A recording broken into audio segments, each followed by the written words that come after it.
François Berléand est un comédien et acteur français de renommée internationale. Depuis 2014, notre passion commune pour la gastronomie nous réunit.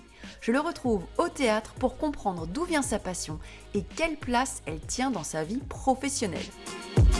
Oh là là, la gérard du son, ils sont toujours chiants. Ils sont toujours chiants, les ingénieurs du son. Là, ça tourne. Si on me demande pas, je le fais pas. Il attend plus le coup de peau. François Berléand. Bonsoir, Léa Benzimra. Merci beaucoup. Homme de théâtre, mais surtout homme de goût. Ce soir, on va parler de gastronomie. Quand le spectacle a lieu à 21h, vous mangez avant ou après ? Après. Après. Personnellement, il y a des comédiens qui mangent avant, il y a des comédiens qui se saoulent avant, Moi, c'est tout après. Et pourquoi après ? Parce que je ne peux rien manger, parce que j'ai un problème, c'est que j'ai toujours le trac et que j'ai envie de vomir. Et donc, si j'ai quelque chose, mieux vaut que je n'ai rien. Qui vous a donné le goût de la table ? Ma maman. Voilà, c'était un cordon bleu formidable. C'était surtout une maître saucière. Et je dois dire que voilà, j'ai hérité un tout petit peu de ses dons. Pas tous, mais j'ai hérité de ses dons. C'est-à-dire qu'à un moment donné, on s'invitait, avec des réalisateurs, deux réalisateurs avec qui j'étais très ami. C'est pour ça que j'ai fait ma carrière au début. Donc on s'invitait à dîner. Et au fur et à mesure, ça montait vraiment en puissance.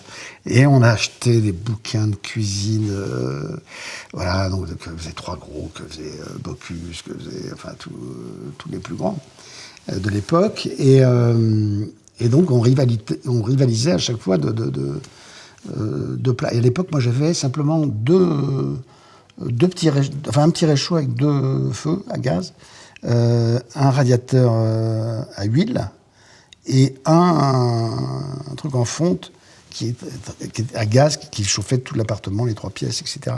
Je parle de ça, c'est les années 75. J'arrivais à faire bouillir des œufs avec ce truc-là. Et j'avais un tout petit four, donc je ne pouvais pas faire de choses très compliquées, mais voilà, je m'amusais à faire des recettes voilà, avec deux vrais feux, quoi, c'est tout. Donc c'était assez costaud quand même ce que je faisais, quand j'y repense. Et quand vous dites que vous avez commencé votre carrière comme ça, vous avez acheté les réalisateurs avec lesquels vous travaillez, enfin, avec lesquels vous avez travaillé ? Ouais, enfin pas acheté, mais je les ai pas achetés. Mais disons que voilà, si j'avais pas ces talents culinaires, je ne sais pas si j'aurais fait le début de carrière que j'ai fait. Voilà. Ok, d'accord. Et justement, quelle place le restaurant tient dans votre métier ?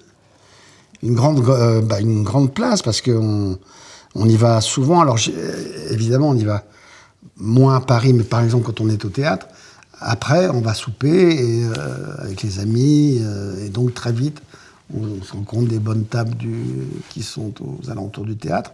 Et puis on se dit, voilà, quel est le meilleur rapport qualité-prix, quelle est la meilleure qualité.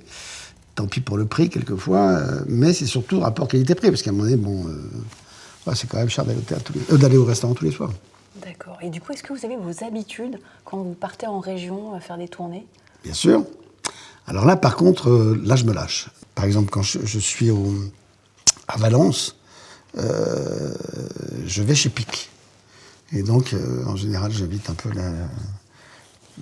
les comédiens, les plus proches, etc. Parce que souvent, on joue qu'une fois, donc les régisseurs sont obligés de partir et de démonter le décor.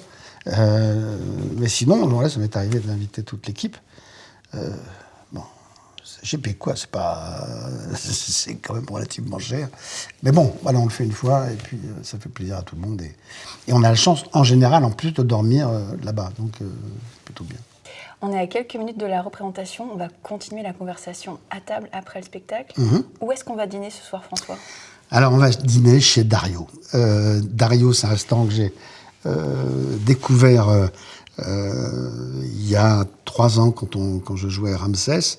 Et c'est le restaurant qui était en face du Théâtre des Bouffes Parisiens, enfin qui est toujours d'ailleurs en face des Bouffes Parisiens.